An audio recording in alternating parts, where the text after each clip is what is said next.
Hai, Assalamualaikum korang Cemas Dapur. Menu kali ni saya nak buat kerang rebus bersama dengan sos Thai. Jom tonton cara saya membuatnya.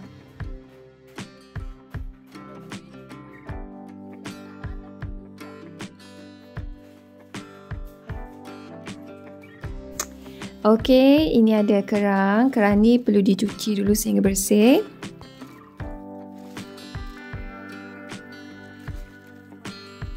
Okey, ini cara saya cuci kerang. Mula-mula saya akan gosok dulu kerang tu dengan tangan supaya kulit kerang tu bersentuh dan dia akan hilangkan pasir dan selut pada kerang.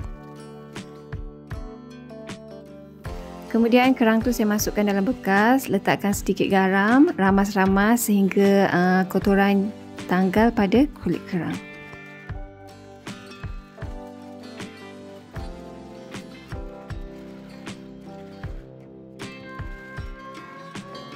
Bila dah siap, boleh toskan dan bilas dengan air bersih.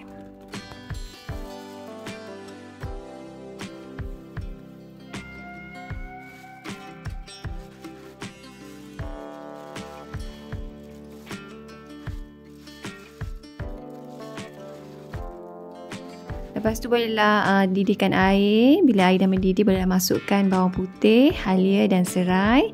Masukkan juga sedikit garam dan masukkan kerang.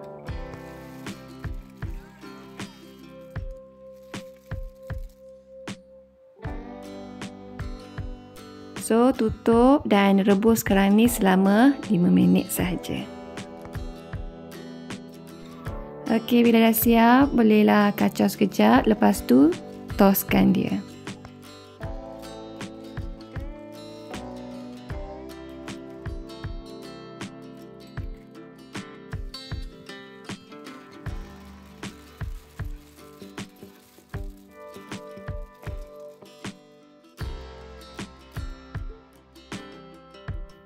Okey, kerang rebus pun dah siap. Lepas tu, saya nak buat sos Thai pula.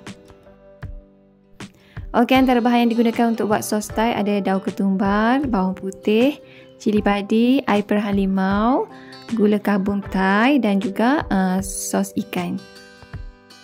Kesemua bahan ni perlu dikisar sehingga hancur. Kuantiti bahan yang nak digunakan tu boleh adjust sendiri. Kalau nak buat sikit, boleh kurangkan bahan dia.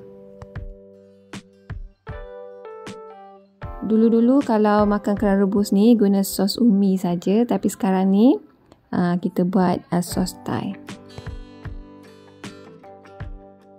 Satukan kesemua bahan, masukkan air perahan limau, masukkan juga sos ikan, lepas tu kisar sehingga hancur.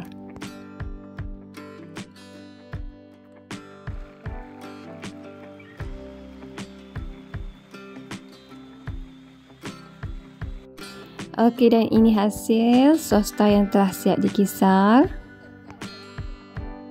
Rasa tu boleh adjust sendiri. Kalau kurang gula atau kurang garam, boleh tambahkan.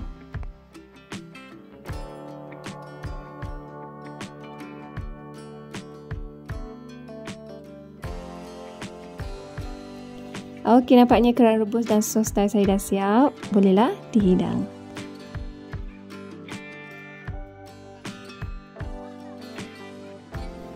Kerang rebus ni confirm laku. Lagi-lagi bulan puasa, makan waktu moreh, makan pula ramai-ramai, memang best.